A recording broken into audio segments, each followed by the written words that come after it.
चैतद्विद्मः कतरन्नो गरीयो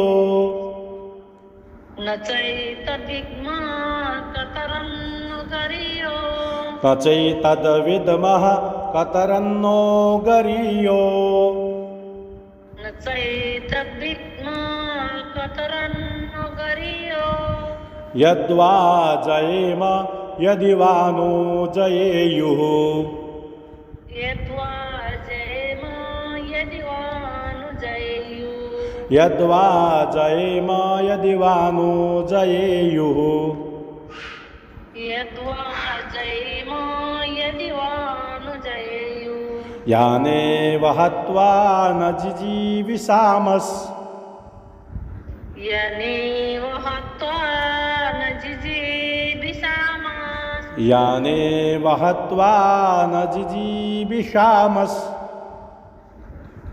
यनेव हत्वा न जिजीविषामः तेव स्थिताः प्रमुखे धार्तराष्ट्राः तेव स्थिताः प्रमुखे धार्तराष्ट्राः तेव स्थिताः प्रमुखे धार्तराष्ट्राः ते स्थिताः प्रमुखे धार्तराष्ट्राः न चैतद्विद्मः कतरन्नो गरीयो न चैतद्विद्मः कतरन्नो गरीयो यद्वा जयेम यदि वा नो जयेयुः यद्वा जयेम यदि वा नु जयेयुः यानेव हत्वा न जिजीविषामस् यनेव हत्वा न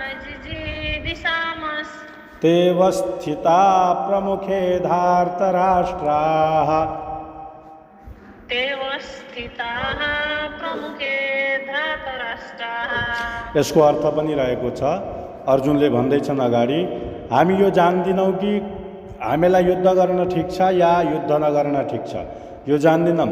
अथवा युद्ध गरेर हामीले जित्छौँ या उनीहरूले हामीलाई जित्छन्, यो पनि हामी जान्दिनौँ। अथवा जसलाई मारेर हामी यो जीवनमा बाँच्न पनि चाहन्नौँ, तर तेव स्थिताः प्रमुखे धार्तराष्ट्र, ती सबै हामीहरूको युद्धको लागि अगाडि उभिएका छन्। बुझ्नुभयो अर्थ? हजुर हजुर न चैतद्विद्मः कतरन्नो गरीयो, अर्थात् युद्धमा हामी जित्छौँ अथवा हार्छौँ या हामीले युद्ध गर्न ठिक हो अथवा न ठिक होइन, यो हामी जान्दैनौँ। अनि यद्वा जयेम यदि वा नो जयेयुः, या त हामी जित्छौँ या हार्छौँ, यो पनि हामी जान्दैनौँ। या उनीहरूले जित्छन् या हामी जित्छौँ। अनि जसलाई मारेर हामी जिउन पनि चाहँदैनौँ, न जिजीविषामस्, है। जिजीविषा भनेको जीवितुम इच्छा जिजीविषा हुन्छ, है। यहाँ सन प्रत्यय लागेर बनिएको हुन्छ। हामी जसलाई मारेर जिउन पनि चाहन्नौँ, जिने इच्छा पनि राख्दैनौँ, तर ती सबै हामीहरूको अगाडि युद्ध गर्नको लागि उपस्थित भएका छन्। धार्तराष्ट्र अर्थात् धृतराष्ट्रका पुत्रहरू, है। यसको अर्थ यो रहेको छ अगाडि, कार्पण्यदोषोपहतः स्वभावः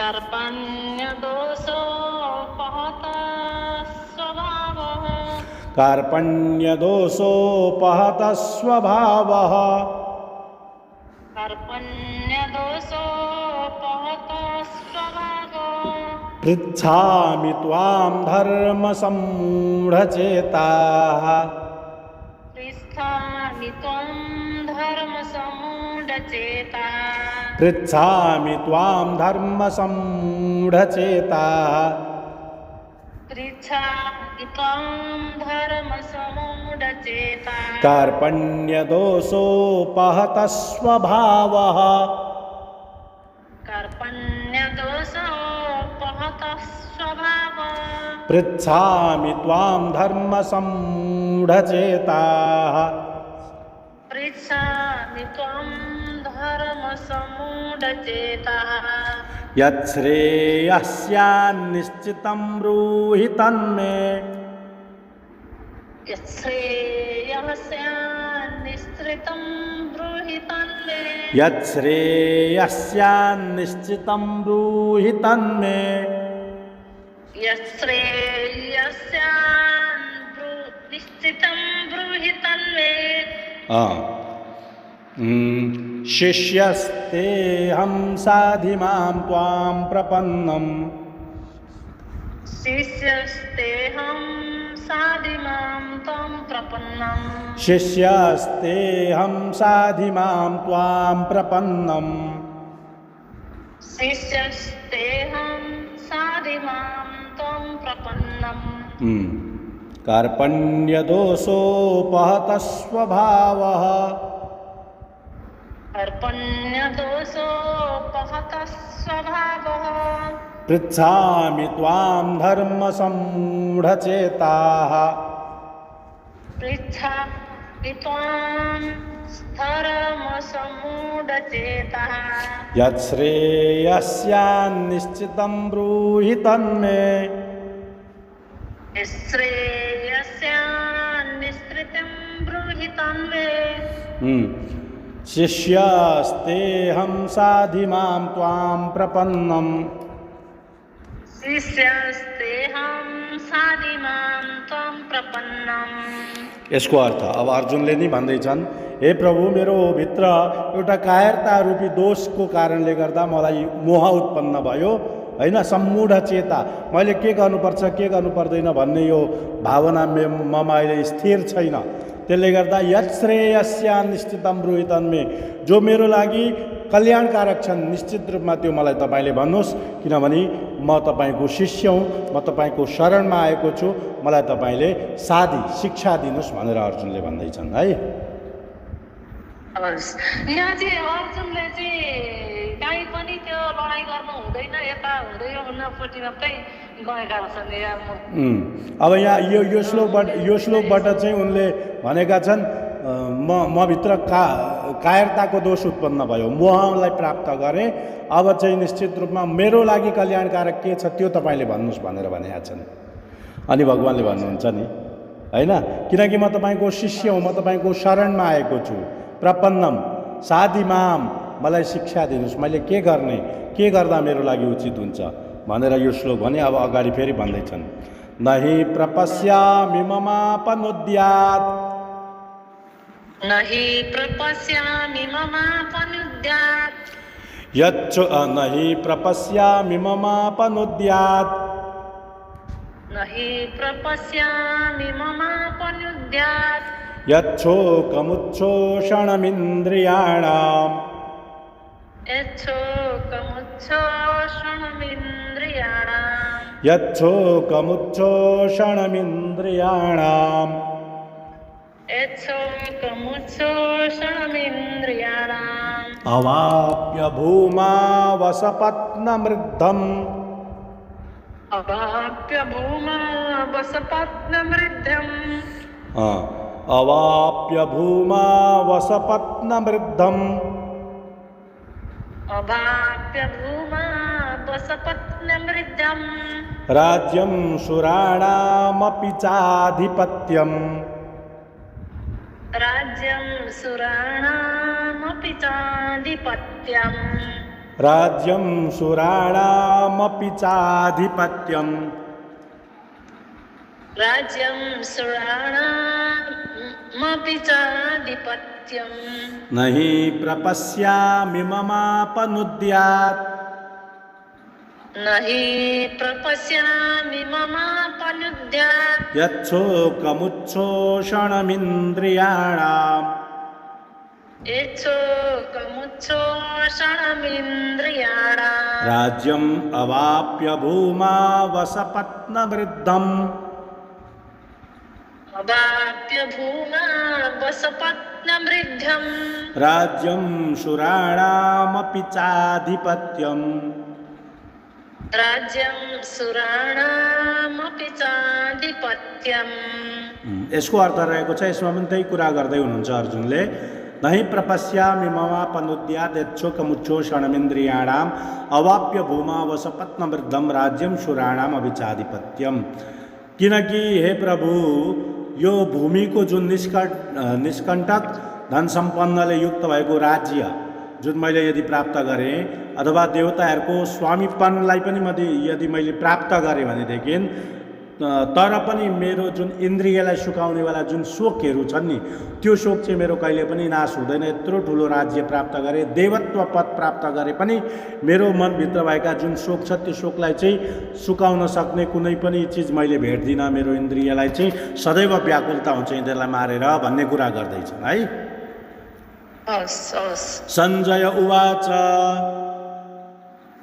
सञ्जय उवाच एवमुक्त्वा ऋषिकेशम् एवमुक्त्वा ऋषिकेशम् एवमुक्त्वा ऋषिकेशम् एवमुक्त्वा ऋषिकेशम् गुडाकेशः परन्तप गुडाकेशः परन्तप गुडाकेशः परन्तप गुडाकेशः परन्तपः एवमुक्त्वा ऋषिकेशम् एवमुक्त्वा ऋषिकेशम् गुडाकेशः परन्तप गुडाकेशः परन्तपः न योत्स्य इति गोविन्दम् न योत्स्य इति गोविन्दम् न योत्स्य इति गोविन्दम् न योत्स्य इति गोविन्दम् उक्त्वा तूष्णीं बभूवः मुक्त्वा तूष्णीं बभूवः उक्त्वा तूष्णीं बभूवः मुक्त्वा तूष्णीं बभूवः न योत्स्य इति गोविन्दमुक्त्वा तूष्णीं बभूवः न योत्स्य इति गोविन्द मुक्त्वा तूष्णीं बभूवः एवमुक्त्वा ऋषिकेशं गुडाकेशः परन्तप एवमुक्त्वा ऋषिकेशं गुडाकेशः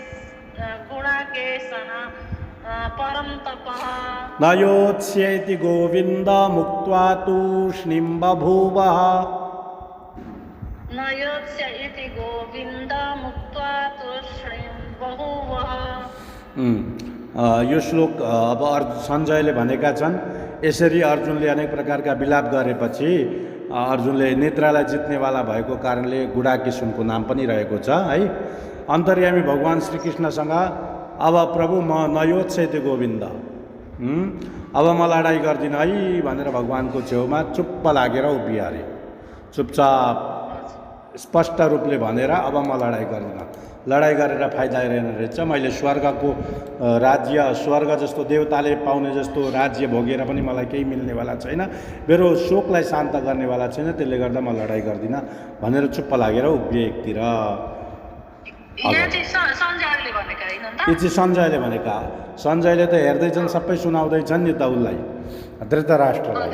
अनि यहाँ सञ्जयले चाहिँ भन्दैछन् यसरी अर्जुनले विलाप गर्दा गर्दै अब म लडाइँ गर्दिनँ भनेर स्पष्ट बोलेर मुक्त्वा तूष्णीं गोविन्दम अर्थात् गोविन्दको प्रति भगवान् श्रीकृष्णसँग म लडाइँ गर्दिनँ भनेर चुप्प लागेर उभिए, चुप्प लागेर बसे है।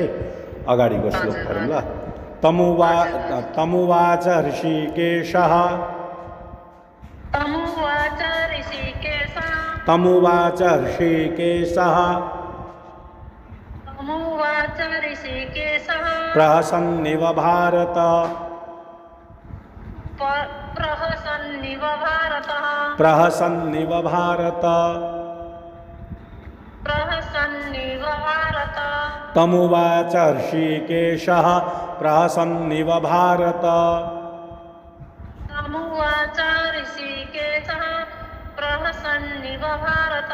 सेनयोरुभयोर्मध्ये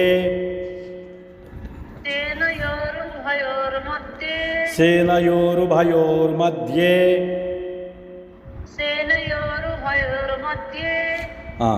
सेनयोरुभयोर्मध्ये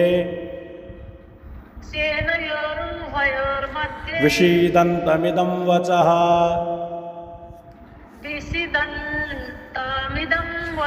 विषीदन्तमिदं वचः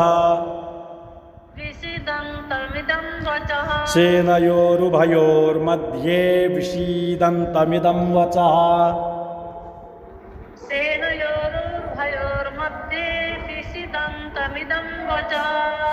तमुवाच ऋषिकेशः प्रहसन्निव भारत